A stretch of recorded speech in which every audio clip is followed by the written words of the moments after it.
Gospodin Blažević Mesud.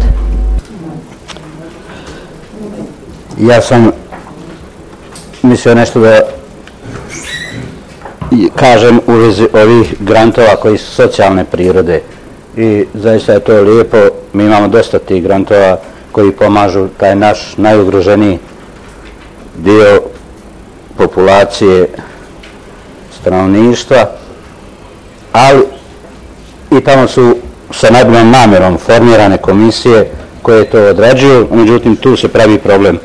Na samom početku, u vrijeme aktualnog časa, Ramo je načeo ovo pitanje gdje evidentno te komisije koje vrše tu raspodjelu više izgubili su valjda te kriterije po kojima se nekad radilo ili su ljudi već dugo u tim komisijama pa smatraju da su to njihove lične komisije pa dijele kako hoće i rade šta hoće. Zaista mislim, dajem ovaj put sugestiju načelniku da se malo pozabavi s tim, jer to je počinje biti sve više naše kompletno sramota, tako da kažem, naša kompletna sramota što sve radi. Ja sam imao do sad toliko slučajeva na primjedbi na rad te komisije kako mogu uvijek jedni te isti ljudi dobivati sredstva, a mi ni slučajno ni pričati tome kako se može dešavati da oni koji dobro stoje materijalno, on dobivaju ta sredstva, a ovi drugi ništa. I zato zamolio načelnika da zaista povede ili jednostavno da formira neku komisiju koja će ispitati sva ta sredstva koja se dijela kroz razne komisije. Ja neću reći samo da je ovdje pitanje jedna komisija. Imao sam na dosta prijatelja iz Srba koji su nezadovoljni kroz koje kakve vidove podjela sredstava. I mislim da je to jedan segment koji bar možemo popraviti u našoj opštini, bez obzira na budžet kako je malen, ali bar dajmo ovaj dio da ispravimo što se da ispraviti.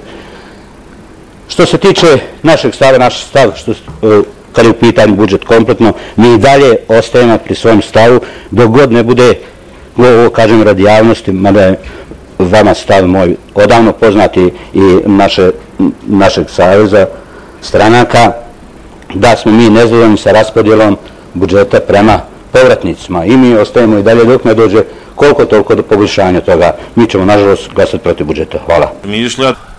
Ovdje je gospodin Ravu spomenuo razvojna sredstva, ali tačan pregled i utroška sredstava i objekata koji se rade. Ja ću prihvatiti sugestiju odbornika kada se tiče sagledavanja rada komisija i ovo jednostavno da i to otklonemo. Međutim, ono što se ne slažem, slažem se ja da niko ne treba prihvatiti ni izvještaj o budžetu ni budžet, to je stvar svakog odbornika, svakog kluba, svake partije i slično.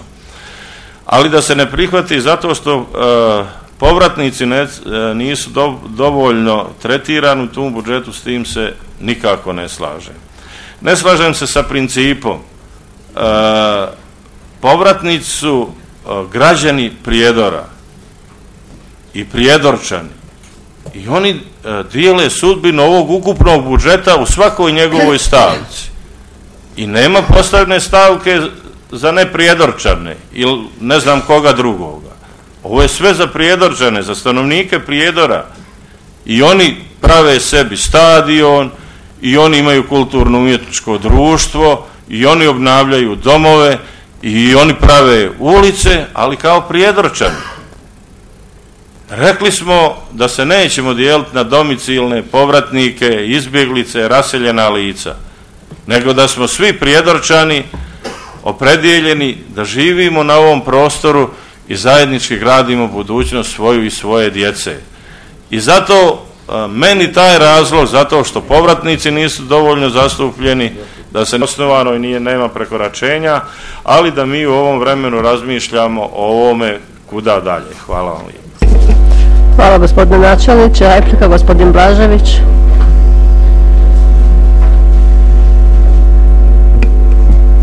Ja mislim da on sad govori i da neće.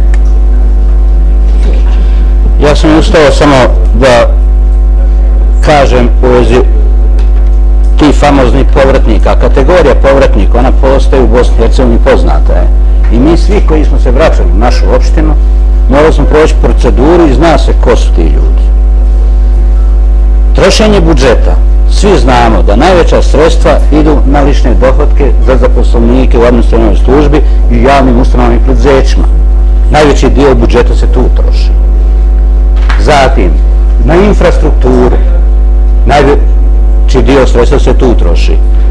E sad bi pitao načelnika, koliko te kategorije povratnika radi u administrativnoj službi i u javnim ustanovama i preduzećima koje troše taj budžet. Znači, i koliko je to, a opet u infrastrukturi najskuplja stavka asfaltiranje puteva.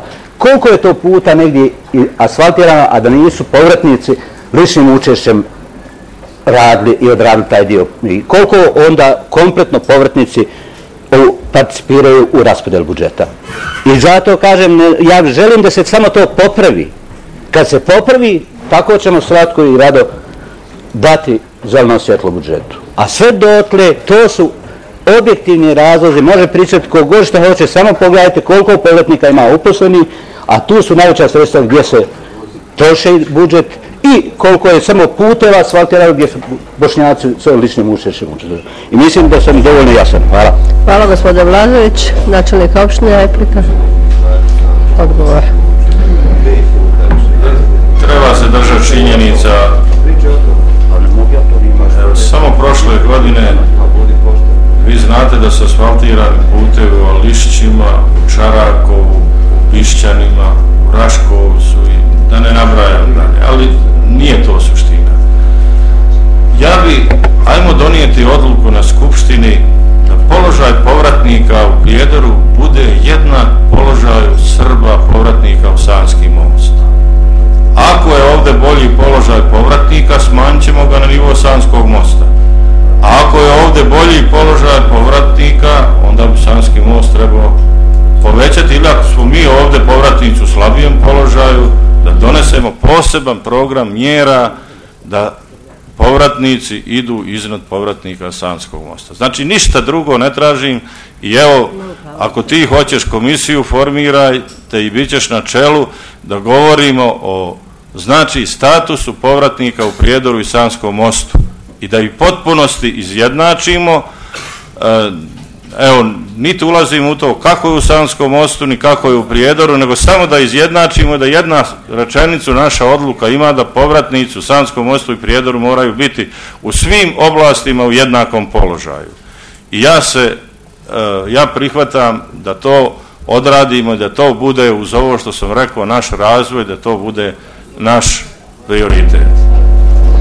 Hvala gospodine načelnike. Zadnja replika gospodin Blažević.